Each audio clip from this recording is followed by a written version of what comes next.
Hello friends, welcome to educational insight. दोस्तों, अगर आप बेसिक शिक्षा परिषद के नियंत्रणाधीन उत्तर प्रदेश के किसी भी परिषदीय विद्यालय में बतौर शिक्षक शिक्षिका भाई बहन कार्य कर रहे हैं तो ये वीडियो, ये इन्फॉर्मेशन, ये लेटेस्ट अपडेट्स आपके लिए बहुत ही इंपॉर्टेंट और इन्फॉर्मेटिव होने जा रहा है। दोस्तों, 19 नवंबर 2024 को शिक्षक संकुल की बैठक है और ये शिक्षक संकुल की जो बैठक है वो 2:30 बजे से शुरू होगी। शिक्षक संकुल की जो बैठक होती है तकरीबन दोस्तों 2 घंटे इसमें समय लगते हैं। 19 नवंबर 2024 को जो शिक्षक संकुल की बैठक है वो ख़ास तौर पे इम्पॉर्टेंट इसलिए होने जा रही है क्योंकि निपुण असेसमेंट टेस्ट और नेशनल अचीवमेंट सर्वे ये एग्ज़ाम होने को हैं, जहां निपुण असेसमेंट टेस्ट इसी माह को 25 और 26 नवंबर को होने हैं। वहीं नेशनल अचीवमेंट सर्वे 4 दिसंबर को होने हैं। नेशनल अचीवमेंट सर्वे कक्षा 3, 6 और 9 के होने हैं, तो निपुण असेसमेंट टेस्ट कक्षा 1 से लेकर 8 तक होने हैं। इसमें क्या रूपरेखा होगी, क्या कार्य योजना बनेगी, शिक्षकों के बीच में आखिर रणनीति क्या होगी, इसी को फोकस करके शिक्षक संकुल की बैठक 19 नवंबर 2024 को आयोजित होनी है। इसमें प्राथमिक शिक्षक और उच्च प्राथमिक शिक्षक दोनों की अलग अलग जो है बैठक होनी है। आइए देखते हैं, डीजी मैम ने लेटर भेज दिया है, उसमें क्या महत्वपूर्ण बातें दोस्तों हो रही हैं। खासतौर पे दोस्तों उपचुनाव है, इसको मद्देनज़र रखते हुए प्राचार्य जिला शिक्षा एवं प्रशिक्षण संस्थान समस्त जनपद मैनपुरी, अलीगढ़, मुजफ्फरनगर, मिर्ज़ापुर, गाज़ियाबाद, अंबेडकर नगर, संभल, अयोध्या, प्रयागराज एवं कानपुर नगर को छोड़ के, और ऐसे ही जिला बेसिक शिक्षा अधिकारी समस्त जनपद और जिन जिलों का हमने नाम लिया उन्हें छोड़ करके, क्योंकि इन जनपदों में उपचुनाव होने हैं। क्वालिटी सेल से पत्र जारी हो गया 18 नवंबर 2024 माह नवंबर 2024 में आयोजित की जाने वाली शिक्षक संकुल की बैठक के संबंध में। अब इसमें जो महत्वपूर्ण बात हो रही है, शिक्षक संकुल की जो बैठक है पूर्ववत होती रही है, इसमें जो महत्वपूर्ण बात हो रही है वो शेयर कर रहे हैं। 19 नवंबर 2024 को अपराह्न 2:30 से 4 बजे के मध्य संलग्न एजेंडा बिंदुओं के अनुसार शिक्षक संकुल बैठक का आयोजन किया जाए। एजेंडा आधारित शिक्षक संकुल बैठकें प्राथमिक एवं उच्च प्राथमिक स्तर के शिक्षकों के लिए पृथक पृथक आयोजित की जाएंगी। अब इसमें जो एजेंडा है, प्राइमरी स्कूल्स के अलग हैं, अपर प्राइमरी स्कूल्स के अलग हैं, तो सेपरेट जो मीटिंग्स हैं वो ऑर्गेनाइज होंगी। तत्संबंधी माह नवंबर 2024 की शिक्षक संकुल बैठक का सुझावात्मक एजेंडा संलग्न है। बैठक से पूर्व शिक्षक संकुल द्वारा एजेंडा बिंदुओं का परस्पर विभाजन कर आवश्यक तैयारी की जाए, जिससे कि सत्रों का संचालन प्रभावी रूप से सुनिश्चित किया जा सके। अब इसमें परख राष्ट्रीय सर्वेक्षण NAS में बेहतर प्रदर्शन हेतु प्रत्येक शनिवार को टेस्ट या अभ्यास कार्य के संबंध में निर्देश प्रेषित किए गए। उक्त के संबंध में प्राप्त परिणाम का गैप एनालिसिस करते हुए महत्वपूर्ण लर्निंग आउटकम्स एवं टॉपिक से संबंधित प्रभावी शिक्षण तकनीकें एवं शैक्षणिक वीडियो पर चर्चा करते हुए लक्षित हस्तक्षेप सुनिश्चित किया जाए। चौथा बिंदु है, समस्त शिक्षकों द्वारा छात्र छात्राओं के अधिगम स्तर के आकलन हेतु निपुण तालिका अद्यावधिक की जाए तथा छात्र छात्राओं को आवश्यकता आधारित अनुसमर्थन प्रदान करने हेतु रेमेडियल शिक्षण किया जाए। प्रशिक्षण, हैंडआउट्स, प्रिंटरेज सामग्री एवं किट्स आदि शैक्षणिक सामग्री का कक्षा शिक्षण में प्रयोग के साथ ही दीक्षा, PM ई-विद्या चैनल तथा YouTube के माध्यम से साझा किए जा रहे शिक्षक प्रशिक्षण वीडियो का यथावश्यकता अनुसार शिक्षण में उपयोग करने के लिए शिक्षकों को प्रोत्साहित किया जाए। प्राचार्य डाइट, मंडलीय सहायक शिक्षा निदेशक बेसिक, जिला बेसिक शिक्षा अधिकारी, खंड शिक्षा अधिकारी, DC training, diet mentor, SRG, ARP द्वारा अनिवार्य रूप से एक शिक्षक संकुल की बैठक में प्रतिभागिता सुनिश्चित किया जाए तथा वर्तमान शैक्षिक सत्र में निपुण लक्ष्यों की प्राप्ति हेतु शिक्षकों को प्रोत्साहित किया जाए। संकुल बैठक संपन्न होने के उपरांत समस्त शिक्षक संकुल द्वारा प्रेरणा ऐप पर दिए गए DCF पर बैठक आयोजन संबंधी सूचना अवश्य भरी जाए। उपरोक्तानुसार निर्देशित किया जाता है कि अपने जनपद के समस्त शिक्षक संकुल को प्रभावी प्रदर्शन करने हेतु संलग्न एजेंडा सुझावात्मक के अनुसार प्रभावी बैठकें आयोजित किए जाने हेतु अपने स्तर से निर्देशित करना सुनिश्चित करें अपने स्तर से इसका अनुसरण भी करने का कष्ट करें। ये भी निर्देशित किया जाता है कि जनपद मैनपुरी, अलीगढ़, मुजफ्फरनगर, मिर्ज़ापुर, गाज़ियाबाद, अंबेडकर नगर, संभल, अयोध्या, प्रयागराज एवं कानपुर नगर में उपचुनाव के उपरांत स्थानीय स्तर पर तिथि एवं समय निर्धारित करते हुए शिक्षक संकुल बैठक का आयोजन किया जाए। महोदया श्रीमती कंचन वर्मा, महानिदेशक स्कूल शिक्षा एवं राज्य परिवहन निदेशक। तो ये लेटर रहा डीजी मैम का, और इसमें हमेशा आप कुछ ना कुछ बैठक करते आए हैं। उसका एजेंडा हर महीने डिसाइड हुआ है आपके सामने। तो इसमें अक्टूबर माह की संकुल बैठक के दौरान विद्यालय को निपुण बनाने के लक्ष्य पर कार्य करने की प्रक्रिया पर चर्चा की गई थी। इस माह का एजेंडा उसी दिशा में आगे बढ़ते हुए भाषा दक्षता सुधार की रणनीतियों पर केंद्रित है, ताकि हम अपने विद्यालय को निपुण विद्यालय बनाने की दिशा में ठोस कदम उठा सकें। तो ये जो सत्र है उसमें भाषा पे फोकस है। इसमें लक्ष्य गोल की बात हो रही है। इस चरण में शिक्षकों को भाषा दक्षता सुधार के लिए अपने लक्ष्यों का निर्धारण करने को कहा जाएगा। यह तय करने के लिए प्रेरित करें कि वे अपने विद्यालय में किन विशेष रणनीतियों, टूल्स एंड स्ट्रेटजीज़ को प्राथमिकता देना चाहेंगे जो निपुण विद्यालय के लक्ष्य प्राप्ति में सहायक हो सके।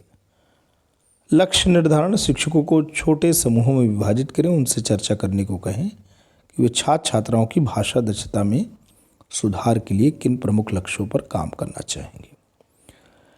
अब इसमें ग्रुप फ्रेमवर्क का उपयोग करते हुए गतिविधि योजना भाषा दक्षता सुधार। अब ये ग्रुप फ्रेमवर्क दोस्तों क्या है? उदाहरण के लिए संघर्षशील छात्र छात्राओं की भाषा दक्षता में सुधार करना, छात्र छात्राओं को निपुण, मध्यम और संघर्षशील समूहों में बांटना ताकि लक्षित दक्षताओं के लिए अनुसमर्थन प्रदान किया जा सके। यह विभाजन साप्ताहिक ट्रैकर और तालिका से प्राप्त आकलन के आधार पर किया जा सकता है। प्रिंट समृद्ध वातावरण का निर्माण करना ताकि छात्र छात्राओं को भाषा विकास में सहायता मिल सके। लक्ष्य साझा करना, प्रत्येक समूह अपने निर्धारित लक्ष्यों को साझा करे ताकि अन्य समूहों से नए दृष्टिकोण, इनसाइट्स मिल सकें और सामूहिक रूप से एक प्रभावी शिक्षण योजना बनाई जा सके। ये एक ग्रुप फ्रेमवर्क है जिसमें बच्चों को निपुण, मध्यम और संघर्षशील समूहों में बांटना है। शिक्षकों से भी फीडबैक लेना है कि भाषा में दक्षता में सुधार करने हैं तो उनकी क्या क्या अपनी रणनीतियाँ हैं। रियलिटी की अगर हम बात करें तो इस चरण में शिक्षकों से अनुरोध करें कि वे अपने विद्यालय के कक्षा 1 एवं 2 के छात्रों की अप्रैल से अक्टूबर 2024 तक की भाषा दक्षताओं की अद्यावधिक प्रगति का आकलन करें ताकि यह समझने में मदद मिल सके कि किन दक्षताओं पर अधिक कार्य किए जाने की आवश्यकता है। वास्तविकता विश्लेषण, शिक्षकों को निम्नलिखित बिंदुओं पर चर्चा करने के लिए अनुरोध किया जाए। वर्तमान में संघर्षशील छात्र छात्रा डिकोडिंग दक्षता में कैसे प्रदर्शन कर रहे हैं? निपुण, मध्यम और संघर्षशील समूहों में विभाजन साप्ताहिक ट्रैकर और तालिका टूल से किया गया है और क्या यह प्रभावी है? कक्षा में प्रिंट रिच वातावरण के लिए पर्याप्त सामग्री उपलब्ध है या नहीं? प्रेषित प्रिंट रिच सामग्री के अनुरूप उल्लेख किया जाए। समूह की चर्चा में प्रत्येक समूह अपनी अद्यावधिक प्रगति का संक्षिप्त विवरण साझा करे ताकि अन्य शिक्षकों से सुझाव और मार्गदर्शन भी प्राप्त हो सके। ऑप्शंस की अगर हम बात करें, विकल्प की, इस चरण में शिक्षकों को प्रेरित करें कि वे उपर्युक्त भाषा दक्षता डिकोडिंग पर काम करने के लिए विभिन्न संभावनाओं पर विचार करें ताकि वर्तमान शैक्षिक सत्र में निपुण विद्यालय के लक्ष्य को प्राप्त करने में सुनियोजित ढंग से कार्य किया जा सके। विकल्पों की पहचान की बात करेंगे, शिक्षकों को निम्नलिखित संभावित रणनीतियों पर विचार करने को प्रोत्साहित किया जाए। प्रत्येक दक्षता समूह निपुण, मध्यम, संघर्षशील के लिए विशेष शिक्षण विधियाँ तैयार करेगा। FLN प्रशिक्षण पद्धतियों को नियमित रूप से पाठ्य योजना में शामिल करेगा। कक्षा में प्रिंट सामग्री वातावरण बनाने के लिए विविध सामग्री तैयार करना एवं प्रेषित सामग्री, कहानी, पोस्टर, कविता पोस्टर, चित्र चार्ट का उपयोग करना। विकल्प साझा करना, हर समूह अपनी रणनीति को साझा करे और अन्य शिक्षकों से सुझाव प्राप्त करे ताकि एक व्यापक और सफल कार्य योजना तैयार की जा सके। संकल्प यानी बिल की बात करें, अंतिम चरण में शिक्षकों से कहा जाए कि वे एक ठोस कार्य योजना तैयार करें। कार्य योजना में जिम्मेदारियों का निर्धारण और समय सीमा भी सम्मिलित किया जाए। कार्य योजना तैयार करना, शिक्षक लक्ष्य आधारित कार्य योजना तैयार करें। उदाहरण के लिए प्रत्येक दक्षता समूह निपुण मध्यम संघर्षशील की प्रगति की निगरानी के लिए जिम्मेदारियां बांटना। छात्र छात्राओं में रीडिंग हैबिट विकसित करने के लिए पुस्तकालय के प्रभावी उपयोग हेतु योजना बनाई जाए। प्रिंट रिच सामग्री, समृद्ध वातावरण के लिए प्रेषित प्रिंट रिच सामग्री का उपयोग करें तथा उसे शिक्षण योजना में शामिल किया जाए। अवधि और प्रगति जांच, शिक्षकों से कहें कि वे अपनी योजना की समय समय और प्रगति की समीक्षा के लिए चेक पॉइंट्स निर्धारित करें। आउटपुट उत्पादन, इस माह का अंतिम आउटपुट एक कार्य योजना होगी जिसमें प्रत्येक समूह द्वारा तय किए गए कार्य उत्तरदायित्व और समय सारणी का समावेश होगा। यह योजना पिछले माह की चर्चा के अनुसार निपुण विद्यालय के लक्ष्य की दिशा में ठोस कदम उठाने में सहायक होगी। अक्टूबर माह की संकुल बैठक के दौरान टीएलएम किट्स और प्रिंटेड सामग्री के प्रभावी उपयोग पर चर्चा की गई। इसी सातत्य में इस सत्र में भाषा आधारित प्रभावी टीएलएम प्रदर्शन और अनुकूलन पर ध्यान केंद्रित किया गया है। प्रदर्शन यानी शोकेस, प्रत्येक शिक्षक प्रभावी भाषा शिक्षण आधारित एक टीएलएम लेकर आएँ जिसका उनके द्वारा कक्षा शिक्षण में सफलतापूर्वक उपयोग किया गया। सभी शिक्षक अपने चुने हुए टीएलएम संकुल स्तर पर प्रदर्शित करें। टीएलएम में रचनात्मकता और नवाचार को प्रोत्साहित करें। प्रत्येक टीएलएम के उद्देश्य और कक्षा शिक्षण में उपयोग के बारे में प्रस्तुतिकरण करें। साझा करना, शेयर, प्रत्येक शिक्षक अपने टीएलएम के महत्व और उपयोगिता का वर्णन करें। प्रत्येक प्रदर्शन के बाद प्रश्नों के लिए समय दें। अन्य शिक्षकों से फीडबैक प्राप्त करें कि वे कैसे इसी प्रकार के संसाधनों का उपयोग कर रहे हैं, इस पर चर्चा करें। रणनीति बनाना, स्ट्रेटेजाइज, प्रदर्शित किए गए टीएलएम को अपने कक्षा के संदर्भ में लागू किए करने की योजनाएं बनाएं। छोटे समूहों में विभाजित होकर शिक्षक अपने कक्षा शिक्षण में किए गए प्रयोग एवं प्रशिक्षण के अनुभव की चर्चा करें कि वे प्रदर्शित टीएलएम का उपयोग कैसे कर सकते हैं।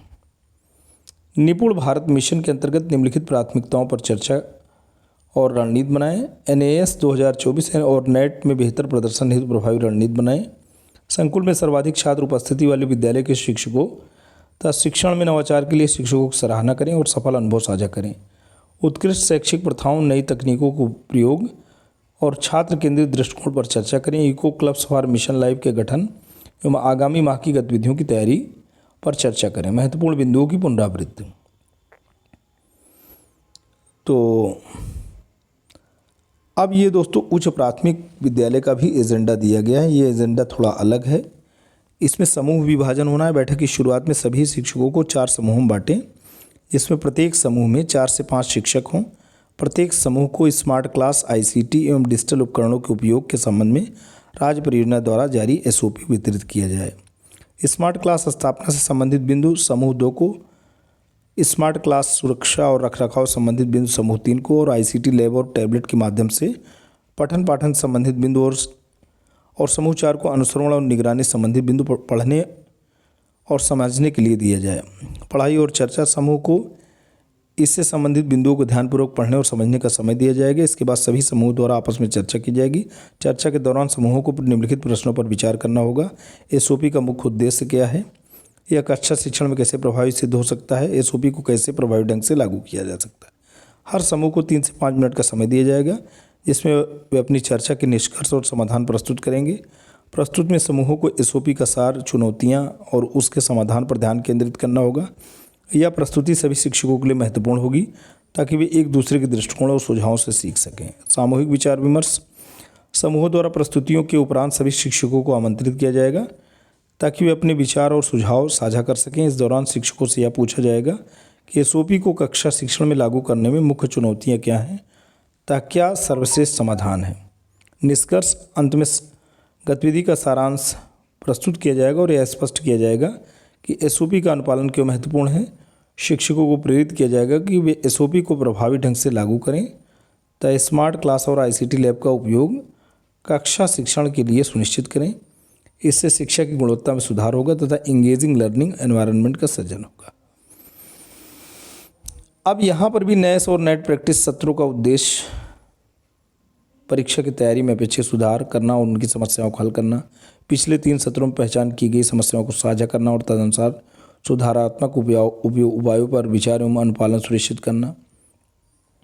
सामान्य समस्याओं पर भी चर्चा होगी। विषय की कठिनाई, कौन से टॉपिक्स और तथा दक्षताओं पर अधिक ध्यान दिए जाने की आवश्यकता है, क्या छात्रों को समय की कमी या समय प्रबंधन की समस्या है? सुधारात्मक योजना, विषय पुनरावलोकन, छात्रों को किन टॉपिक्स पर अधिक ध्यान देने की आवश्यकता है? समय प्रबंधन और प्रश्न हल करने की प्रभावी रणनीतियाँ क्या हो सकती हैं? नई रणनीतियाँ, किस तरह के अभ्यास यानी रेमेडियल शिक्षण अवधारणा सत्र छात्रों की मदद कर सकते हैं? सभी शिक्षकों द्वारा अपनी कक्षा शिक्षण में लागू किए जाने वाले कार्य एवं सुधारात्मक कदम साझा किए जाएं। डिजिटल लिटरेसी की बात करें तो 5 दिवसीय प्रशिक्षण के मुख्य बिंदुओं पर चर्चा करें तथा कक्षा शिक्षण में लागू करने के लिए रणनीति बनाएं। संकुल के जिन विद्यालयों में इको क्लब सवार मिशन लाइव का गठन कर लिया गया उनकी सराहना किया जाए तथा शेष विद्यालयों में संलग्न ड्राफ्ट के अनुसार गठन किया जाए। राष्ट्रीय आविष्कार अभियान कार्यक्रम के अंतर्गत राज्य के अंदर एक्सपोजर विजिट के संबंध में छात्र छात्राओं की सुरक्षा यानी एक्सपोजर विजिट के समय क्या करें क्या ना करें तथा ज्ञानवर्धन पर विशेष चर्चा किया जाए। संकुल में सर्वाधिक छात्र उपस्थित वाले विद्यालय के शिक्षकों और शिक्षण में नवाचार के लिए शिक्षकों की सराहना करें तथा सफल अनुभव साझा करें। उत्कृष्ट शैक्षिक प्रथाओं, नई तकनीकों का उपयोग और छात्र केंद्रित दृष्टिकोण पर चर्चा करें। महत्वपूर्ण बिंदुओं की पुनरावृत्ति। तो दोस्तों ये रही शिक्षक संकुल की मीटिंग काफ़ी लेंदी रही। इसमें प्राथमिक शिक्षकों और उच्च प्राथमिक शिक्षकों के एजेंडा अलग हैं। जहाँ प्राथमिक शिक्षकों में नेट, नेस और भाषा आधारित शिक्षण की बात हो रही, वहीं पे उच्च प्राथमिक शिक्षकों के लिए आईसीटी पे बात हो रही है। वहाँ पे भी नेट और नेस की बात हो रही है, लेकिन वहाँ पे ज़्यादा से ज़्यादा जो फोकस है वो आईसीटी पे है। आज के लिए इतना ही। वीडियो इन्फॉर्मेशन लेटेस्ट अपडेट आपको कैसा लगा? अच्छा लगा लाइक, शेयर और सब्सक्राइब करें। जल्द आपके समक्ष एक नए वीडियो के साथ पुनः हाजिर होंगे। तब तक के लिए जय हिंद, वंदे मातरम।